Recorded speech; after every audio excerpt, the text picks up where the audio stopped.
Okay, so students, do you have any idea what is our topic today? Sex education. Okay, sex education.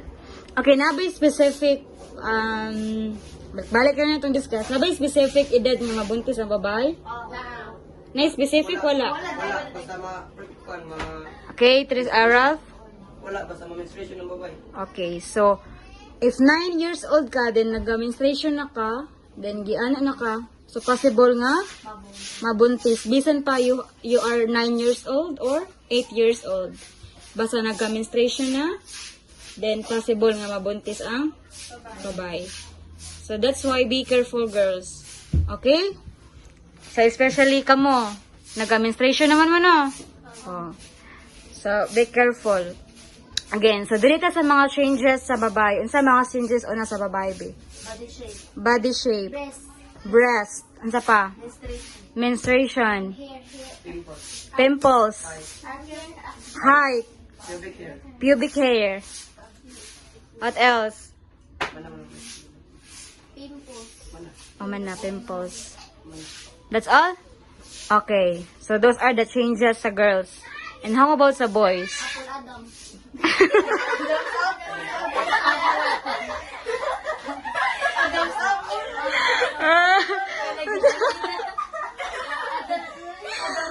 Okay, Adam's apple. What else?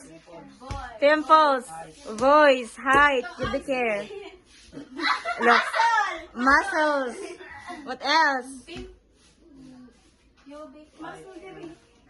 Height, Height. Ansa pa? mana. Ano to? Okay, so those are the changes sa boys. Okay, so nabay, again, nabay specific kay dad? Wala. As long as? Kung doon ang babae. Okay, kung dugo na ang babae. And that's all. Thank you. Good morning, Sir Jonah. Good morning, classmates. I'm here in front to discuss the JMRC. JMRC stands for Good Manners and Right Conduct.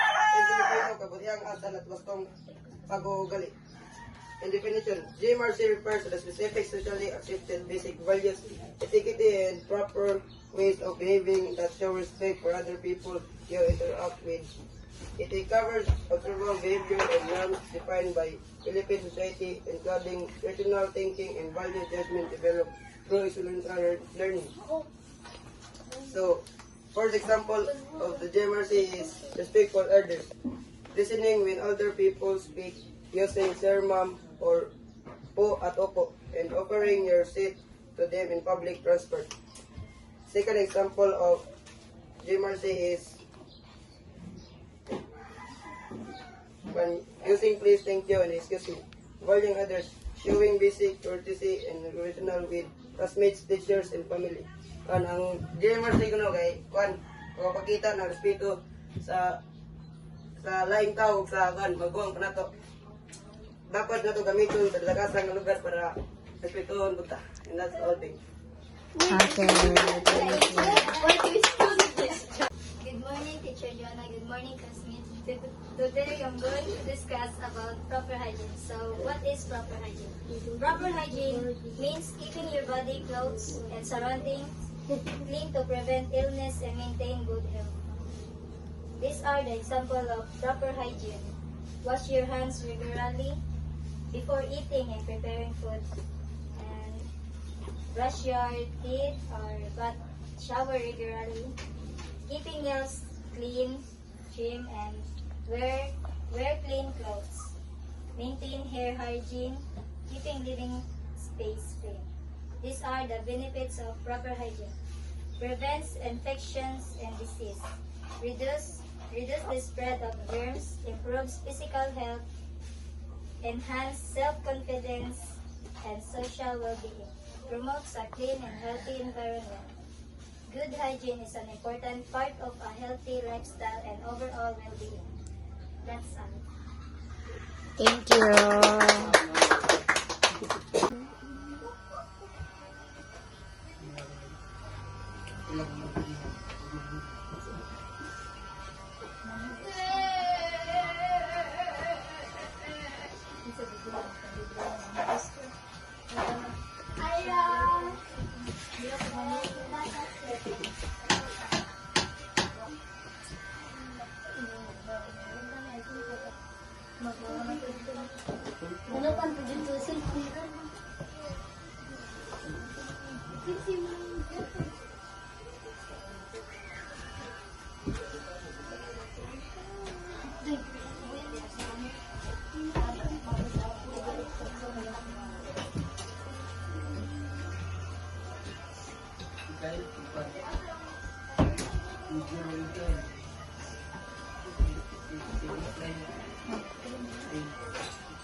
Ah, ang uban. Kunting.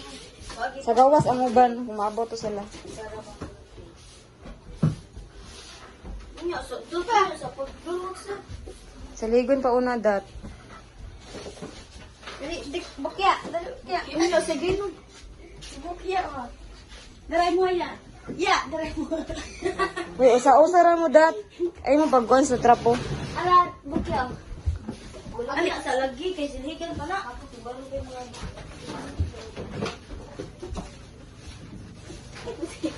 Wata, gata.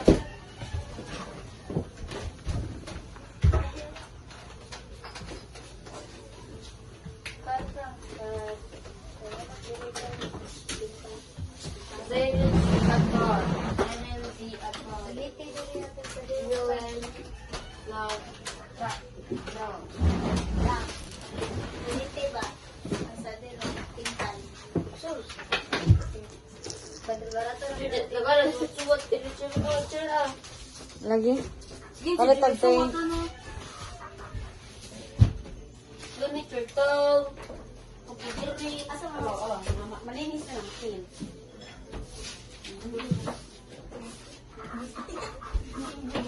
Dali na ya.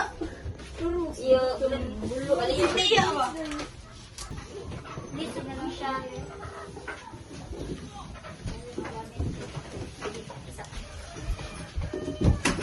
Asa tong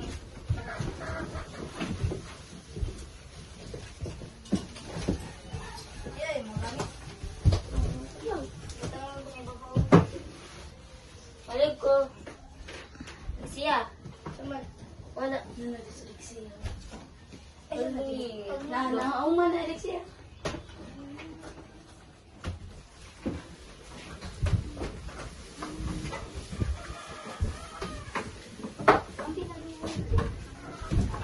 Arin niya ko gamit para sa L1 na. But medyo diri dat.